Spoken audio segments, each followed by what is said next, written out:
So now we're going to take a look at what the characteristics of land would be. And y'all, obviously, this will likely be on the test for sure. Y'all, first of all, you need to know there's two types of there's physical characteristics of land, and then there's also economic characteristics of land.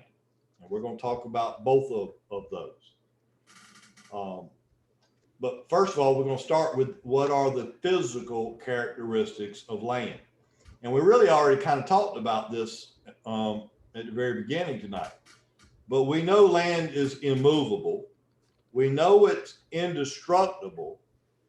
We also know that all land is considered unique, right? Now, what does it mean to be unique? How can all land be unique? What they're saying there is, there are no two parcels of land anywhere in the world that are identical. You'll never find two parcels or pieces of land that are identical. Nowhere. If for no other reason, because of their location, right? So all land is considered unique. So I would remember that. Make sure you know the three physical characteristics. It's immovable, it's indestructible, and all land is unique. Now, when it comes to the economic characteristics of land, scarcity. Now, first of all, and we talked about this earlier, is land considered scarce? No. No. No. However, could land be scarce in some areas, in specific areas? Yes. Yes. Yes. And in those specific areas where land might become scarce, y'all say there's 2 lots for sale left in this neighborhood, but there's 100 buyers wanting to buy it. Mm-hmm. What do you think that's going to do? Because now, obviously, the lots are scarce, but you got a lot more buyers than you have lot. What do you think that's going to do to the value of the property? Increase. It's going to drive it up. Going up. So that's why scarcity is absolutely an economic characteristic. It will affect the value. Improvements will also affect value. We already talked about that one as well. But as you add improvements to the land, hopefully if you did a good job, that will increase its economic worth or economic value. And then, the third one is location. In fact, they can't even just put just location. They always got to say location, location, location. Y'all heard that before? Mm-hmm. The most important economic factor of buying land. Location, location, location. You hear that? till you blue in the face. But y'all, why is that a big deal? Why does location affect value of land? Why is that such a big deal? Can't change it. What, the location? Yeah. Okay. All right. Yeah, let me give you an example of what I'm talking about. Certain locations are desired more than others. Oh yeah, absolutely. Area. I'll give you this example. Y'all, I'm also an appraiser. Y'all got all kind of, y'all wear a lot of hats. I'm a real estate broker. I teach, I appraise, I do a radio show, you name it. Y'all do anything legal and anything Jesus would approve of that you'll pay me to do, I'll do it. That's fair enough, isn't it? Amen. Yes. Yes, Lord. All right. Y'all, I got a call from a guy wanting me to go out and appraise a house. Well, obviously his house. Y'all, I didn't know this guy. I think it was another agent, real estate agent gave him my name and recommended me. But anyway, y'all, he called me to appraise his house. So, y'all, and I remember that I can't remember. If I could remember the subdivision, I'd say it. I just can't remember the name of it. But it's out on the north side of Columbia, North Columbia. It's out in that area. But anyway, y'all, I get out there to the house or where I think his house is. Well, I started looking, y'all, when you start looking for street numbers to make sure you got the right house, y'all, I reached a stretch of houses. Y'all, they didn't have any street numbers. Not on the. They didn't put it on the mailbox. They weren't on the house. Nothing. Y'all, there were no street numbers. Mm-hmm. So I couldn't figure out which house. I knew it was one of these 4 or 5 or so that was right in this area, but I didn't know which one for sure. So I remember I actually had to back up to the last house that actually had a number on the mailbox. And then I started trying to count, well, this must be this number, and then this one must be that one. So I came to the one that I thought was the address that he gave me, but I wasn't positive this was the right house. So I pulled up in the driveway and I knocked on the door. Guy answered the door, and I said, "Hello, my name's Frankie Griffin. Is this such and such address?" And he said, "It is." I said, "Awesome." I said, "Like I said, I'm Frankie Griffin. I'm here to do the appraisal." Well, y'all, he was just standing there staring at. He never really acknowledged me or said anything at all. He was just staring at me. Kind of a weird situation there for a moment. Mm.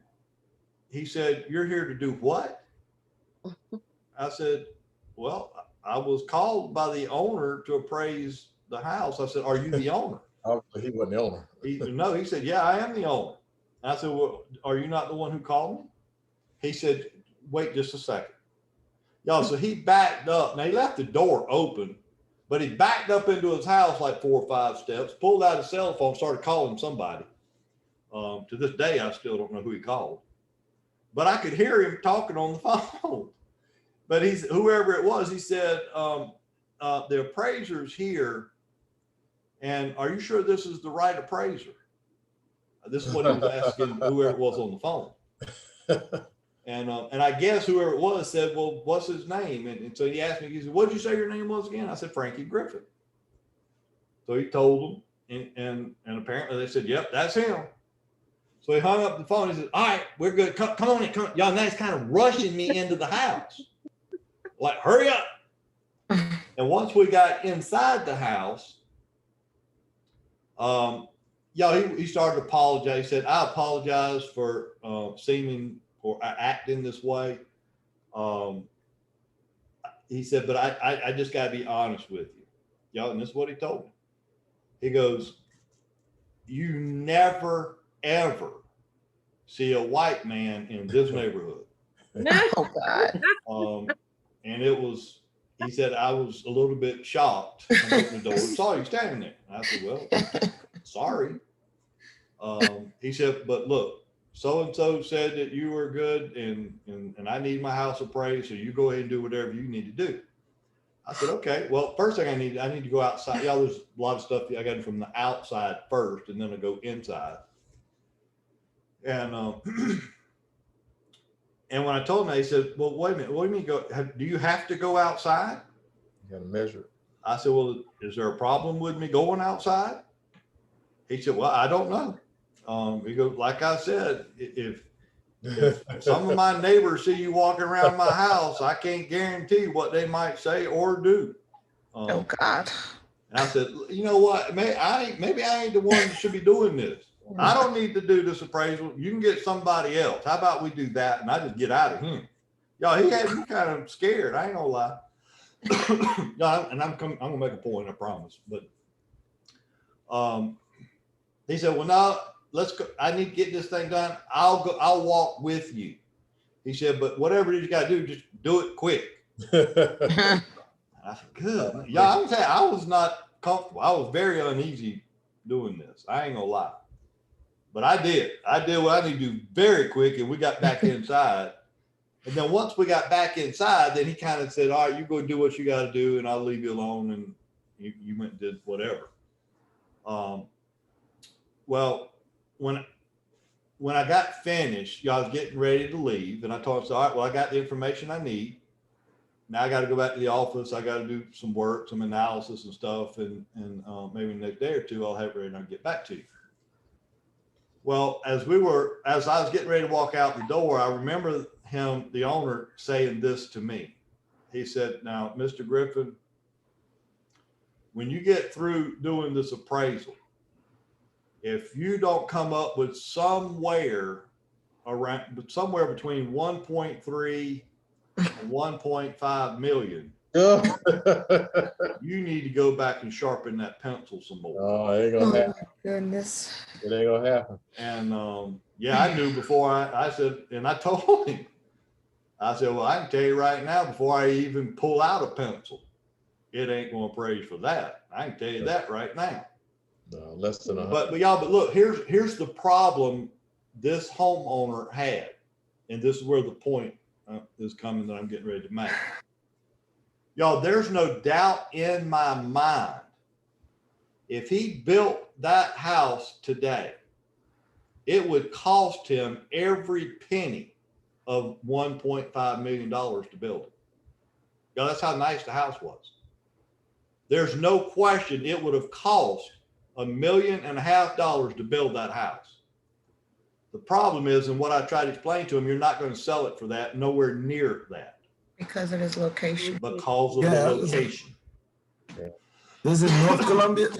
Yeah, is it North Columbia? But y'all, the houses in that neighborhood, the typical homes, the sales price was anywhere from about $300,000 to about $500,000. Well, he built $1.5 million home in a neighborhood with 3 to 4, maybe $500,000 homes. Yeah. He's outbuilt the neighborhood. Yeah. I said, there ain't nobody looking for a house in this neighborhood going to be spending $1.5 million. No. Yeah. Oh. I said, you got it in the wrong spot. So just because it costs you to build it, you build it in the wrong location. You should have went to where they have $1.5 million homes. Mm-hmm. Y'all follow what I'm saying? No, And I'm gonna tell you, as a real estate agent, you're gonna run into this issue where the seller is gonna be trying to tell you, here's what my house is worth, because I know what I had to pay to build it. mm-hmm. Well, I don't care what it costs you to build it. What I care about is how much can we sell it for. Mm. That's two different numbers. Yeah. And you go in there and outbuild that neighborhood, you're not gonna get your money back. Mm-hmm. Y'all, we got a whole appraisal chapter, so we'll talk more about that later. But I did want to just make sure you understood, y'all, location is essential. Y'all, that's critical. I don't care how nice the house is, you put it in the wrong spot, you've thrown money right down the drain. You'll never get it back. Mm-hmm. Okay.